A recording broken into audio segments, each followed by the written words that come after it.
ಗಾಣಿಗ ಸಮಾಜದಿಂದ ವಿಶ್ವದಲ್ಲಿಯೇ ಭಾರತದ ಹೆಸರು ಚಿರಸ್ಥಾಯಿಯಾಗಿದೆ. ಗಾಣಿಗ ಸಮಾಜದ ಮಗನಿಂದ ದೇಶದಲ್ಲಿಯೇ ದೊಡ್ಡ ಬದಲಾವಣೆ ಉಂಟಾಗಿದೆ. ಭ್ರಷ್ಟಾಚಾರ ನಿರ್ಮೂಲನೆಯಾಗಿದೆ. ಸಬ್ಕಾ ಸಾಥ್ ಸಬ್ಕಾ ವಿಕಾಸ್ನಿಂದ ಭಾರತವನ್ನ ವಿಶ್ವವೇ ಗುರುತಿಸುವಂತಾಗಿದೆ. ನಾವು ಸಂಘಟಿತರಾದರೆ ರಾಜಕೀಯ ಪಕ್ಷಗಳು ನಮ್ಮ ಮನೆ ಬಾಗಿಲನ್ನ ತರ್ತಾರೆ. ಪ್ರಸ್ತುತ ನಾವೇ ರಾಜಕೀಯ ಪಕ್ಷಗಳ ಬಾಗಿಲು ತಟ್ಟುವಂತಾಗಿದೆ ಎಂದು ಪ್ರಹ್ಲಾದ್ ದಾಮೋದರ ದಾಸ್ ಮೋದಿ ಅಭಿಪ್ರಾಯಪಟ್ಟರು.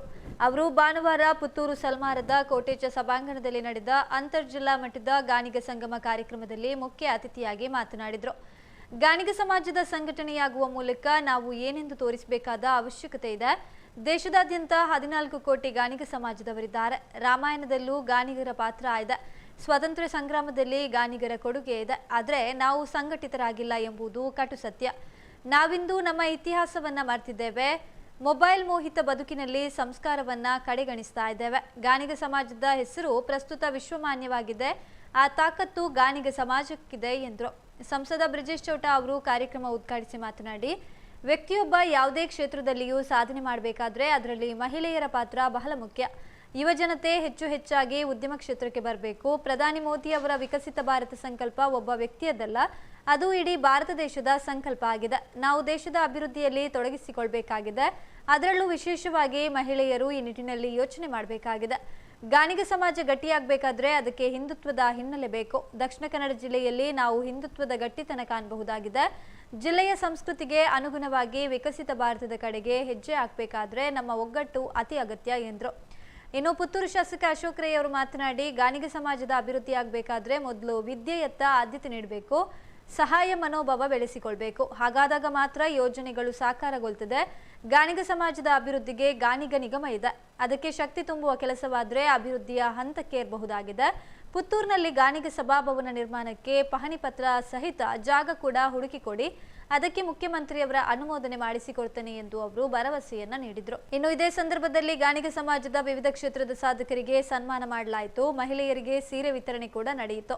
ವಧುವರರ ಅನ್ವೇಷಣೆಯ ನೋಂದಣಿ ನಡೆಸಲಾಯಿತು.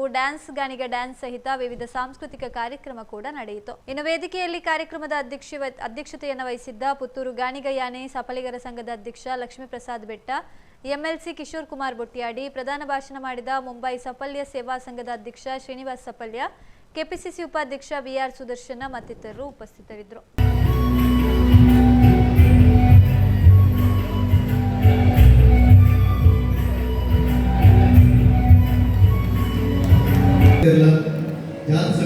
ಒಟ್ಟು ಸೇರಿ ಪುತ್ತೂರದ ನಮ್ಮ ಸಮುದಾಯದ ಆರೋಗ್ಯ ಒಟ್ಟು ಸೇರಿ ನಮ್ಮ ಸಭೆಗೆ ಮಾನವಲ್ಲ ಮಗಕ್ಕೆಲ್ಲ ಮಾನವರಿಗೆ ಕೈ ಹಾಕಿದ ಸೊರಕೊಟ್ಟು ಒಟ್ಟಿಗೆ ಜೊತೆ ಆಗುತ್ತದೆ ಅನ್ನೋದು ಪ್ರೀತಿಯ ನಮ್ಮ ಎಲ್ಲ ಹಿರಿಯರು ಕೂಡ ಸಲ್ಲಿಸುತ್ತ ಕಾರ್ಯಕ್ರಮ ಮುಂದುವರಿಸ್ತಾ ಇದ್ದೇನೆ.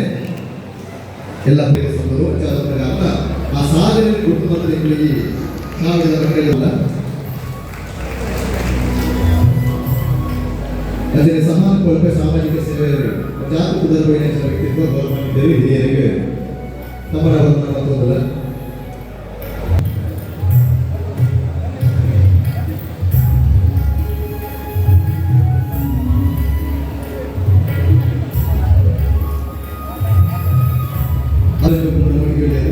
ಕಡಿತವಾದ ಕಿಕ್ ಬಾಕ್ಸಿಂಗ್ ಕರಾಟೆ ಭಾರಿ ಸಾಧನೆ ಹೊತ್ತಿನ ವ್ಯಕ್ತಿತ್ವ ಇರುವರೆಗಳ ಸೊಗಡು ಸಂದೇಹ ಮಾಡೋದಿಲ್ಲ.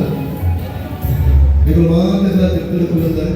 ನಮ್ಮ ಇಲ್ಲದ ನೇರವಾಗಿ ನಮ್ಮ ಜೋಗುಲ್ಲ ವೇದಿಕೆಗಳಲ್ಲಿ ಸನ್ಮಾನ ಕಟ್ಟೋಲಕ ಸಾಧನೆ ಮನ್ಕುಲಕ ನಿಖಿಲ್ ಪ್ರೇರಣೆ ನಿಖಿಲ ಜೋಗುಲೆಗೆ ಡೊಳ್ಳೆ ಮಂಡಲ ವಿಚಾರಿನ ದರ್ಬಾರ್ಸುಗೆ ಮಡಿತಿನ ಮಾಯ ಬಿಲ್ಲಾದಿಗೆ ಅಚ್ಚಿತ್ತಿನ ಬಿಲ್ಲಾದ ದರ್ಬಾರ್ಸ ಕ್ಷೇತ್ರದ ಅಪ್ಪೆ ಉಳ್ಳಾದಿನ ನಿಖಿಲ್ ಮಾತೆಲ್ಲಗೆ ತೊಲೆನ ನಾನು ಸಾವೆ ಲಕ್ಷ್ಮೀದೇವಿ ಬೆಟ್ಟದ ಅಪ್ಪೆ ಮನೋದ ಬೆಳ್ಳಾದಿ ಲಕ್ಷ್ಮೀದೇವಿಯವರ ಪ್ರಸಾದ ನದಿಯಲ್ಲಿ ಪುತ್ತೂರಲ್ಲೇ ಮಲ್ಲಿಕೇಶ್ವರ ದೇವರ ಪ್ರಸಾದ ದೂರದ ಬೆಂಗಳೂರಿನಿಂದ ಇಲ್ಲಿ ನನ್ನ ಕಾರ್ಯಕ್ರಮ ಆಗಮಿಸಿದ ಗೌರವಾನ್ವಿತರಿಗೆ ಪ್ರೀತಿಯ ಸ್ವಾಗತ ಸುಸ್ವಾಗತ.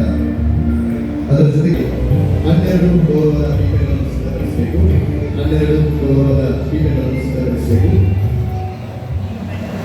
ಕಳೆದ ಬಾರಿ ಗೌರವದ ಕಾರ್ಯಕ್ರಮ ಜಾತಿ ಸಂಘದಲ್ಲಿ ಮಾತ್ರ ಒಟ್ಟಾದರೆ ಜಾತಿ ಸಂಘದಲ್ಲಿ ಗುರುದ ಕೂಡಿಯಂತವ್ರು ಅಂಗದ ಪೀಠನ ನಮಗೇನ ಪತ್ರಗಳು ಸಿದ್ಧ ಪೀಠ ಮಾಡ್ಕೊಡ್ತೀವಿ ಗೌರವದ ಪೀಠ ಸಿದ್ಧ ಮಾಡ್ಕೊಡೋದು ಕಾರ್ಯಕ್ರಮ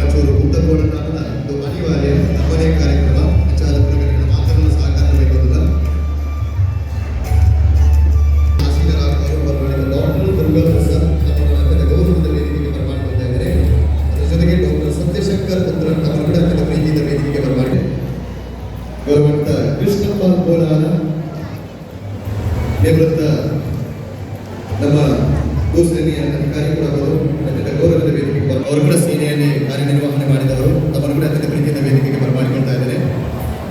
ಗೌರವಾನ್ವಿತ ಸುರೇಶ್ ಕೆ ಉಪ್ಪಿನಗರ, ಗೌರವಾನ್ವಿತ ತಿಮ್ಮಪ್ಪ ಸಮಾಜ ಸಾಮಾಜಿಕ ಸೇವೆಯಲ್ಲಿ ಶ್ರೀಮತಿ ಜಯಂತಿ ಎಸ್ ಮಧ್ಯೆ ಕೂಡ ಬಂದರೆ ಸಾಹಿತಿಗಳು ತಮ್ಮನ್ನು ಪ್ರೀತಿಯಿಂದ ವೇದಿಕೆಗೆ ಬರಮಾಡಿಕೊಳ್ತಾ ಇದ್ದಾರೆ.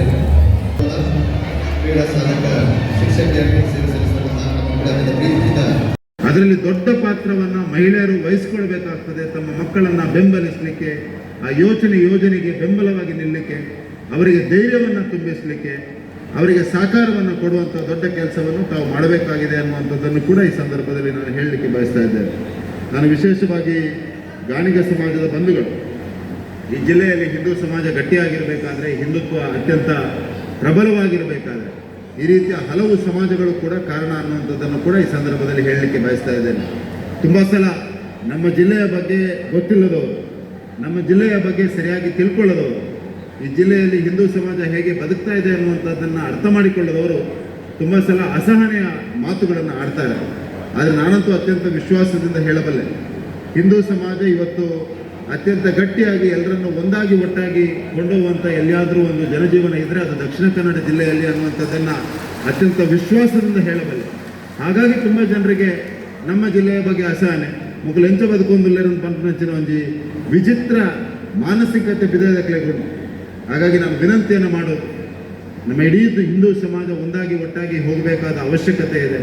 ಪ್ರತಿಯೊಂದು ಸಮುದಾಯದ ಈ ರೀತಿಯ ಕಾರ್ಯಕ್ರಮಗಳಲ್ಲಿ ಯಾರು ಅಶಕ್ತರಿದ್ದಾರೆ ಅವರನ್ನು ಗುರುತಿಸಿ ಅವರಿಗೆ ಶಕ್ತಿ ತುಂಬಿಸುವ ಕೆಲಸವನ್ನು ಮಾಡಬೇಕಾಗಿದೆ.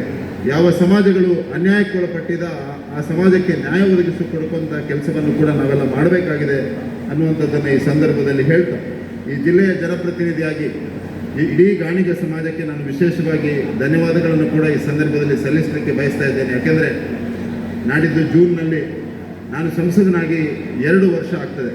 ಆದರೆ ಇಡೀ ಗಾಣಿಗ ಸಮಾಜದ ಮುಂದೆ ಹೋಗಿ ಮಾತನಾಡುವಂಥ ಅವಕಾಶ ನನಗೆ ಇವತ್ತಿನವರೆಗೆ ಸಿಕ್ಕಿಲ್ಲ.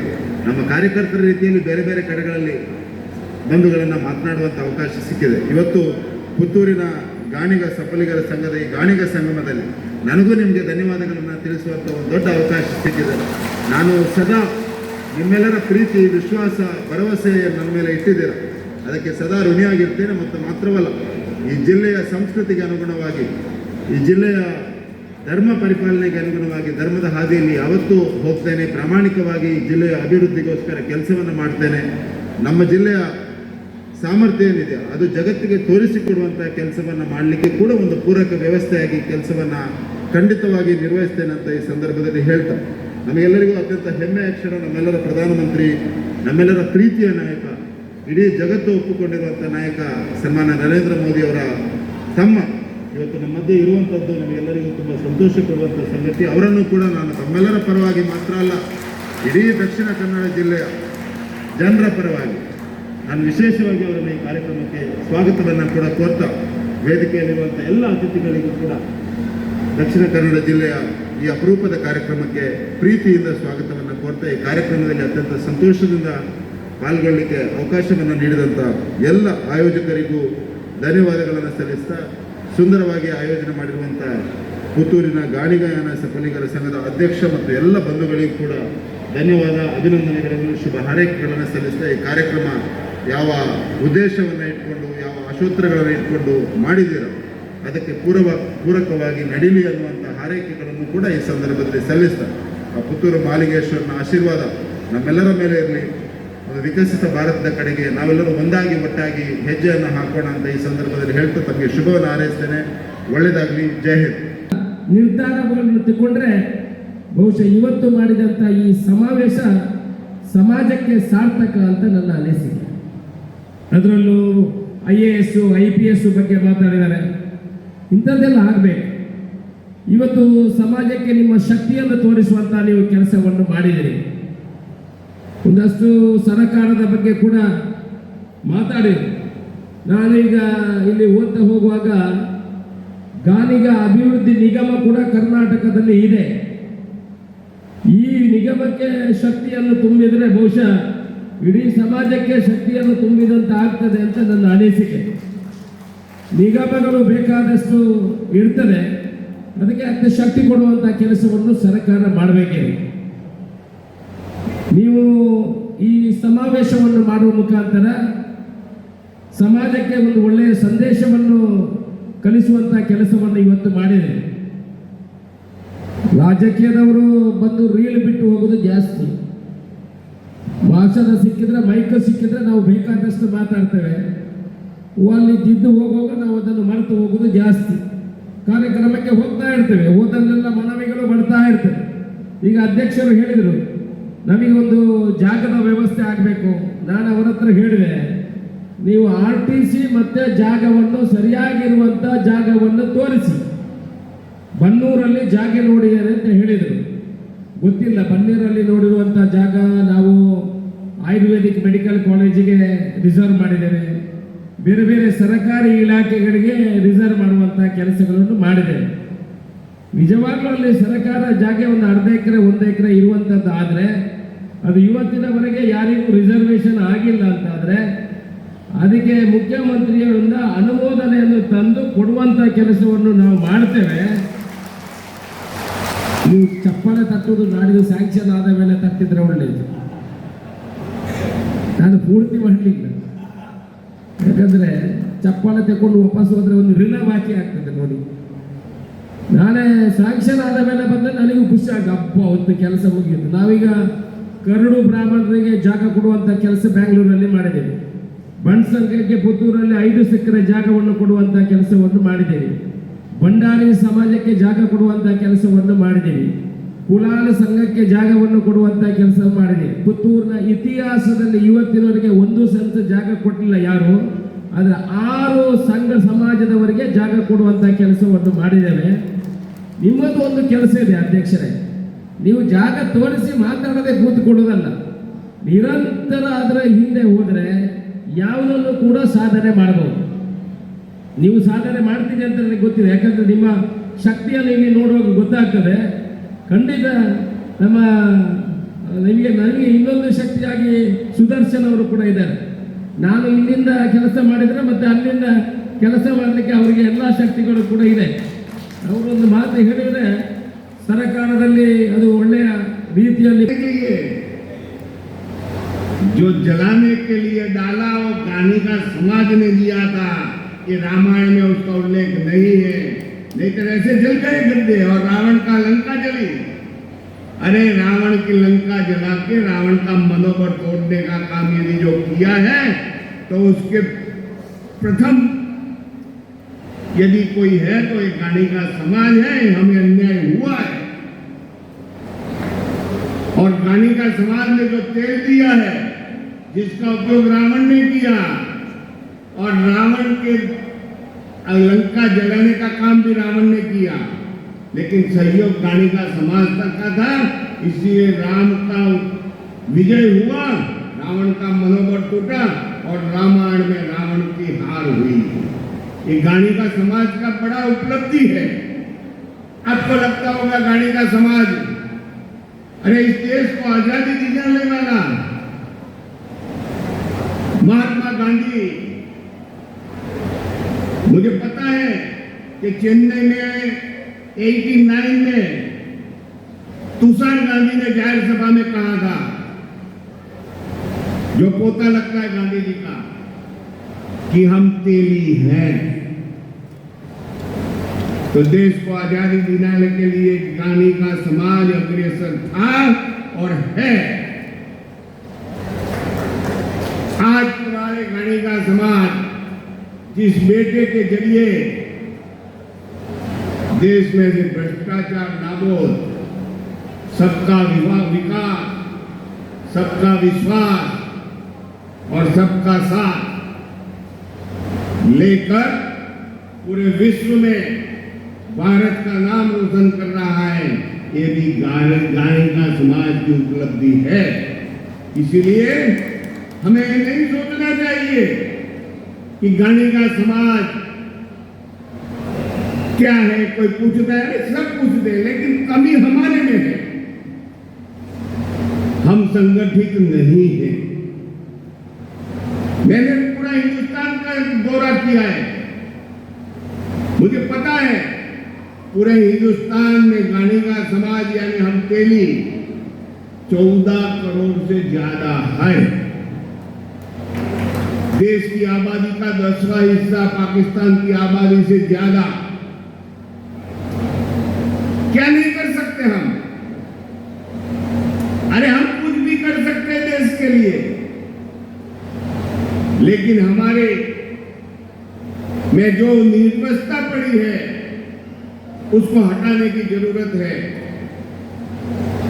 हमें कश्मीर से कन्याकुमारी, पश्चिम घाट से पूर्व घाट तक के जितने भी गाणिगा समाज, तेली समाज के सदस्य हैं, उन सबको संगठित होना है और संगठित होकर सरकार को दिखाना है। और संगठित होकर दिखाओ, फिर देखो कौन सी राजकीय पार्टी है जो तुम्हारे दरवाजे पे दस्तक न दे। तो अपने आप आएगी तुम्हारे दरवाजे पे कि गाणिगा समाज कहां है। इसके लिए हमें संगठित होना बहुत आवश्यक है। आपको लगता होगा कि मैं हवा में फेंक रहा हूं, लेकिन आप इतिहास गौर कीजिए।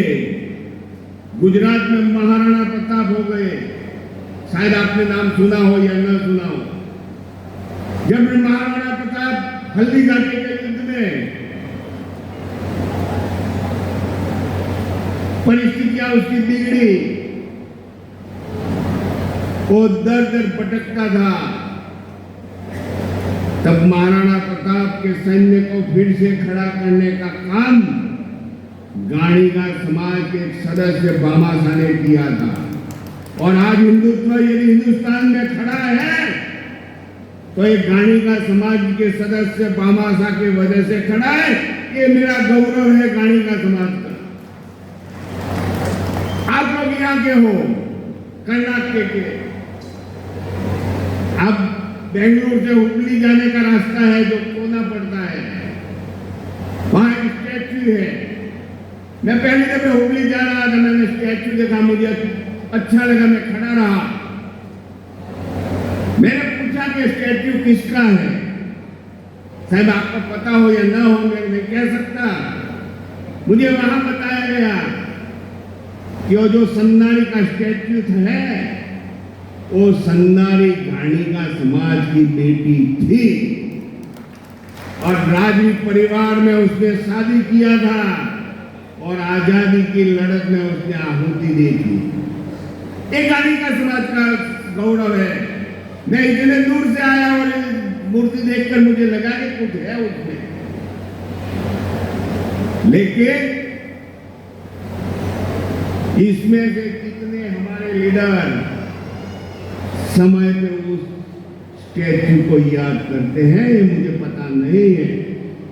ये हमारा काम है, हमें करना चाहिए। हमें गौरवान्वित किया है।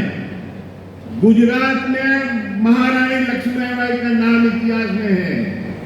अरे ये बेटी का नाम आपके इतिहास में है यहाँ पर, उसको ढंढोलो।